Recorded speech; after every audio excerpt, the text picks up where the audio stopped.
তো আজকে আমরা এই প্রোগ্রামটা রেখেছি, আপনারা শুনেছেন হয়তো আমাদের যে স্টেট অ্যান্ড আমাদের রিজনাল লেভেল স্কিল ইন্ডিয়া কম্পিটিশনে আমাদের ত্রিপুরার যে 6টি বাচ্চা উইন হয়েছেন, তো তাদেরকে সম্বর্ধনা দেওয়া, পাশাপাশি আমরা 2টি কোর্স আজকে আমরা উদ্বোধন করছি যাতে করে আমাদের ছেলেমেয়েরা যে কোনো কম্পিটিটিভ এক্সামে এবং তাদের যে ইন্টারভিউ ক্ষেত্রে যাতে তারা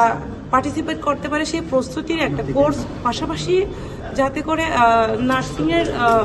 সাথে যুক্ত এমন একটা কোর্স করানো হবে যাতে তাদেরকে যতটুকু আমার ইনফরমেশন নলেজে আছে সেটা হচ্ছে যেমন যারা কোর্স কমপ্লিট করবে, যেটা নার্সিংয়ের রিলেটেড যেটা বলছিলাম, সেটা ট্রেনিং করানোর পরে ট্রেনিং অবস্থাতে 8,000 টাকা স্টাইপেন্ড হিসেবে পাবে এবং তাদের সেটা ট্রেনিংয়ের পরে তাদেরকে কমসে কম 10,000 টাকা করে ওনারা যখনই জয়েন করবে তখন 10,000 করে কমসে কম পাবে। তো সেক্ষেত্রে সর্বোপরি আমাদের লক্ষ্য হচ্ছে আত্মনির্ভর ভারত, আত্মনির্ভর ত্রিপুরা করা। সেই লক্ষ্যমাত্রাকে নিয়ে আমাদের স্কিল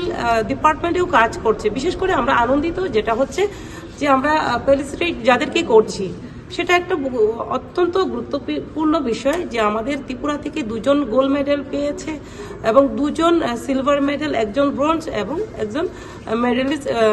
অফ এক্সিলেন্স হয়েছে। তো সেটা একটা অত্যন্ত বড় বিষয়, তার জন্য আজকে আমাদের প্রোগ্রাম।